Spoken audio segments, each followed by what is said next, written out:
Cold wind tore through the city streets as night settled over New York. But on a cracked park bench, a beautiful black woman aged 29 with dark brown skin, named Imani Williams, wrapped her two little kids tighter under her coat. A half sandwich sat in her trembling hands. The last food they had. She tore in three, pretending to eat her piece, but secretly slipping it back into the paper bag. "Eat up, babies," she whispered, smiling to the hunger burning her throat. Mama already ate. A few feet away, a tall white billionaire, Bradley Cole, in his tailored suit, stood beside his luxury car. He laughed softly to his driver. "Look at that, begging and pretending to be noble. Some people just belong where they are." His voice carried across the park. Imani froze but didn't look up. Her son stared at the man with wide eyes, not yet old enough to understand the insult, just enough to feel it. If this already made your blood boil, hit like and subscribe right now, because stories like this are still happening and the world needs to hear them. Bradley's laughter echoed as he stepped back into his car, the headlights sweeping over the bench before disappearing down Fifth Avenue. Imani stayed silent. Her hands shook, not from the cold, but from shame forced on her by strangers who never knew her story.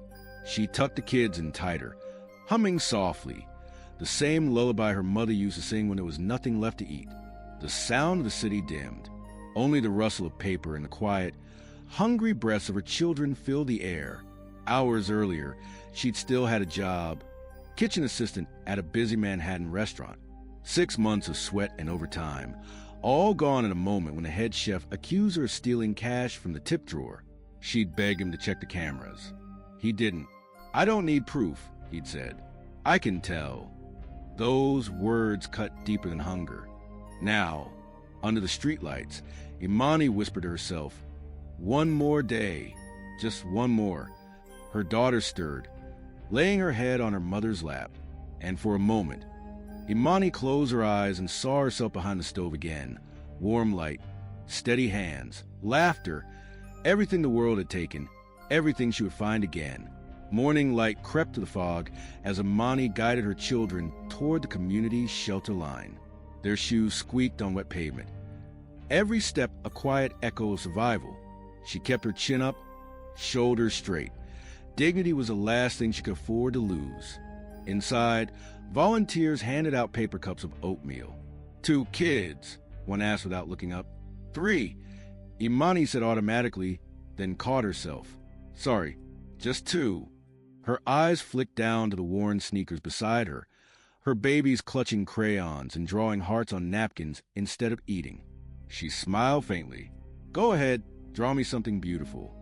By noon, the shelter doors closed. Imani stood outside with her tote bag and the small roll of her kitchen tools. Her life packed into cloth. She whispered, "I'll find something today. I have to." The phone she carried had cracks across the screen, but she scrolled through job listings anyway. Prep cook, line helper, dishwasher, all required a permanent address. She had none. Memories flashed. The last shift at Jefferson's table, the smell of butter and thyme filling the air, laughter from co-workers who called her charity hire. Then the shout, "Where's the cash and the tips?" She looked up, knife in hand, confusion in her voice. "I didn't. Enough," the chef barked. "You people always have an excuse." His hand ripped the apron from her waist. She'd stumbled backward, humiliated, before security let her out the back door like a thief. Now, standing outside the shelter, she touched her hip where the bruise still ached. She wasn't angry anymore, just tired. A soft voice broke through her thoughts. "You okay, miss?" An older woman in a green jacket offered a small bottle of water. Imani accepted it with a nod. "Thank you." The woman smiled. "Keep your head up, sweetheart. Better days come when you least expect them." Imani wanted to believe that. She really did. She walked a long stretch of Canal Street, peeking into restaurant windows, watching cooks flip skillets and shout orders. For a heartbeat, she could almost feel the heat again, the rhythm of her knife against the board. That was her world, the kitchen, her safe place, her way back. She just had to find one open door. That night, she returned to the van, held her children close, and whispered, Mama's gonna fix everything. I promise. The city went quiet that night, the kind of silence that only comes when everyone else has somewhere to be. Imani sat inside the rusted silver van, engine dead, lights off. Her 2 kids were asleep beside her under a threadbare blanket. Tiny bodies curled like question marks. Rain tapped softly on the windshield, each drop sounding like time running out. She stared at her reflection in the window, dark circles under her eyes, cracked lips, exhaustion written in every line of her face. Her stomach growled again. She pressed a hand over it. "Not now," she whispered, forcing a smile. "They're fed. That's what matters." The business card lay on the dashboard, damp from the night air. Bradley Cole, the name printed in clean silver letters. He'd left it behind earlier when she refused his money. "I don't take charity," she'd said. "I don't offer it," he'd replied, his tone cold, dismissive. She had walked away that day without looking back. But tonight, something about the card pulled her in. Her mind wandered, back to his voice, his mocking laugh, and the way his car gleamed under the city lights while her children shivered beside her. Across town in a high-rise penthouse, Bradley Cole poured himself a glass of scotch, but the laughter from earlier echoed in his ears like a ghost that wouldn't rest. He stood by the floor-to-ceiling window overlooking Central Park, the same place he had seen her. He couldn't stop replaying the image, the woman breaking her sandwich into 3, pretending she wasn't hungry. For the first time in years, something in him cracked. He saw not Imani, but his own mother, her rough hands, her soft smile, her voice saying, "Eat, baby." Mama already ate. He'd built empires since then, but he'd buried that memory under steel and money. Bradley set the glass down and pressed his hand against the window. "What the hell have I become?" he muttered. His reflection stared back, hollow, ashamed. In the van, Imani hummed a lullaby, her voice breaking on the last note. Outside, a police cruiser slowed, lights flashing briefly before moving on. The city didn't see her, but for the first time, someone did, someone who couldn't forget what he'd seen. If this happened right in front of you, what would you do? Tell me in the comments. I read every one. And if you want justice as much as I do, hit subscribe. Morning sunlight bounced off the steel of downtown kitchens as the scent of onions and butter filled the air. Imani stood outside a back alley entrance, clutching her tote of cooking tools and hope. A handwritten flyer had led her here. Ghost Kitchen Project. No resume, just heart. Her bruised hip throbbed as she stepped inside. Stainless steel counters gleamed. Pots steamed. Cooks shouted orders. It smelled like life. A familiar voice called out from behind a mountain of flour sacks. Near hand, it was Terrence, an old co-worker from a restaurant years back. He wiped his hands and grinned. "Girl, I thought you disappeared off the map." "Didn't disappear," she said softly. "Got pushed." He nodded. "Happens to the best of us. Here, we don't ask questions. We cook, we eat, we survive." She smiled for the first time in days.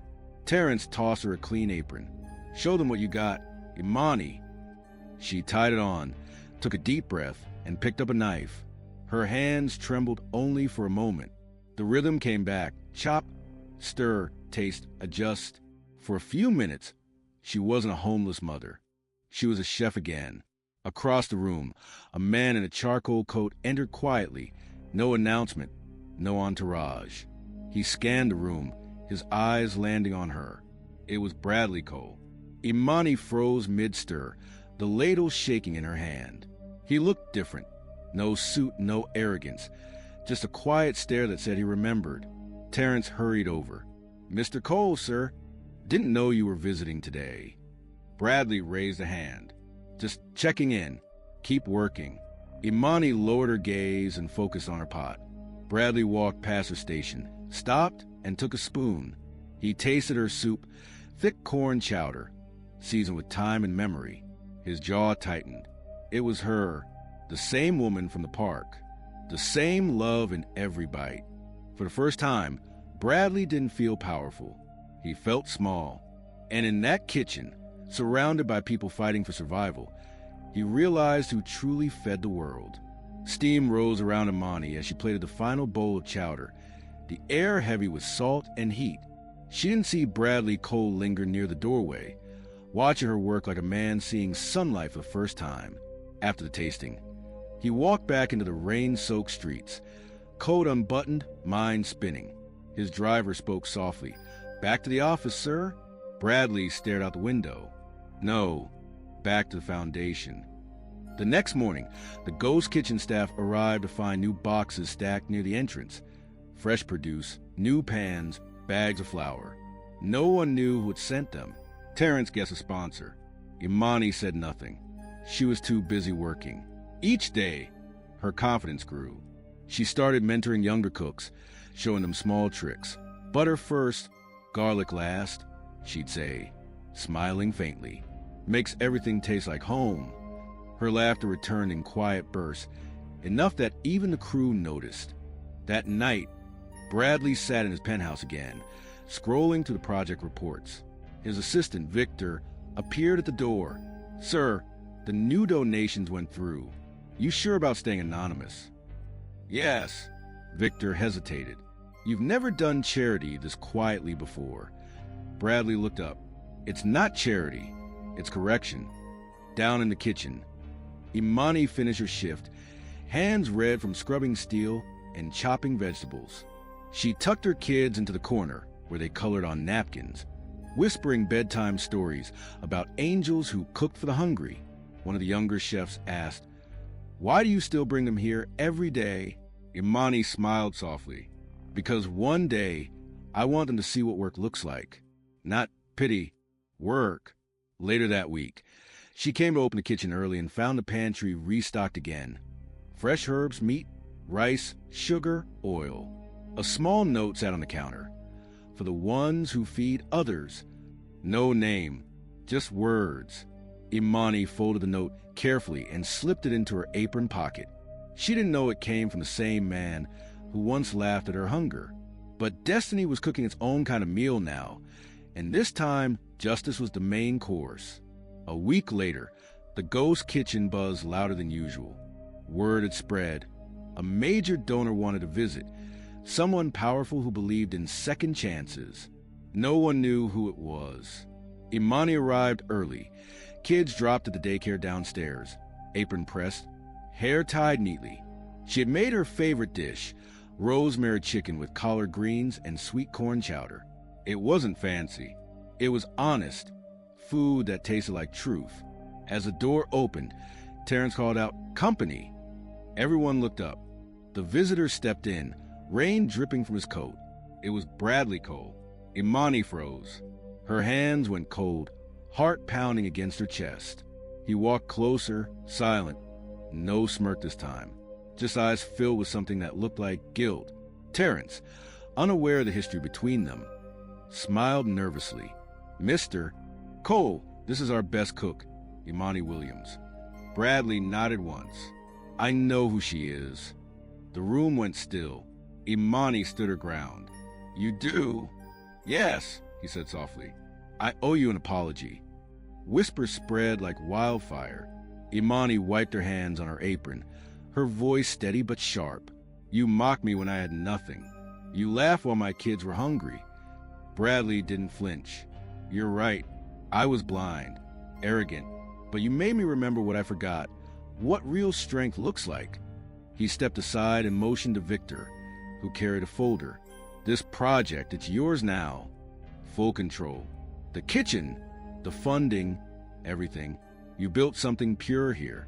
You should lead it." Imani blinked, disbelief tightening her throat. "Why me?" Bradley's voice broke slightly. "Because the night I saw you feed your children, I remembered my mother doing the same for me. She died hungry so I could eat. I thought money erased that pain. It didn't. But maybe doing right will." Tears welled in Imani's eyes. For the first time, she didn't see a billionaire. She saw a man trying to make peace with his soul. The staff erupted in applause. Imani covered her mouth, overwhelmed, whispering, "Thank you for seeing me." Bradley smiled faintly. "No, thank you for feeding me." Weeks passed, and the rhythm of the ghost kitchen became the heartbeat of the neighborhood. The scent of cornbread and herbs drifted into the streets, drawing long lines of hungry people who left with warm meals and warmer hearts. Imani stood behind the counter in a crisp black apron embroidered with new gold letters. Williams Community Kitchen. Her twins, now smiling and clean, passed out juice boxes to other children. Laughter replaced the silence that once filled their nights in the van. Reporters called it the Miracle Kitchen. But for Imani, it wasn't a miracle. It was work, faith, and forgiveness baked into every dish. She moved through the kitchen with calm grace, checking pots, tasting sauces, teaching others to stir with love instead of rush. Across the room, Bradley Cole stood quietly, hands in his pockets, watching her. He no longer came with cameras or suits. He came to volunteer, chopping vegetables, wiping counters, handing out plates. And every time someone thanked him, he redirected them with a single line. Thank her, she built this. One evening, after closing, Imani sat alone at one of the empty tables. The hum of the city drifted through the cracked window. Car horns, laughter, distant music. She looked at her children sleeping on a bench nearby, then at Bradley locking up across the room. You ever think about that night? She asked softly. He nodded. Every day. She smiled faintly. Me too, but not with hate anymore. Bradley exhaled, his voice low. I used to think success was about what I owned. Turns out it's about what I owe and who I can make whole. Imani stood and extended her hand. Then you've already paid your debt. He shook it, emotion flickering behind his tired eyes. Keep cooking, he said. You make the world softer. She laughed quietly. And you make it accountable. Outside, rain began to fall, soft, familiar, cleansing. Imani stepped to the door, looking out at the city lights reflecting in puddles. She whispered, Mom already ate, and for the first time it wasn't a lie. It was a prayer, a thank you for the strength to turn hunger into hope. The sign above the door flickered gently in the rain. Everyone deserved a second serving and a second chance. She locked up, pulled her hood up, and walked home hand in hand with her kids. The city that once ignored her now carried her story in every shared meal. If you believe this should never happen again, share this now. And to my USA, UK, and Canadian viewers, your voice is power. Use it.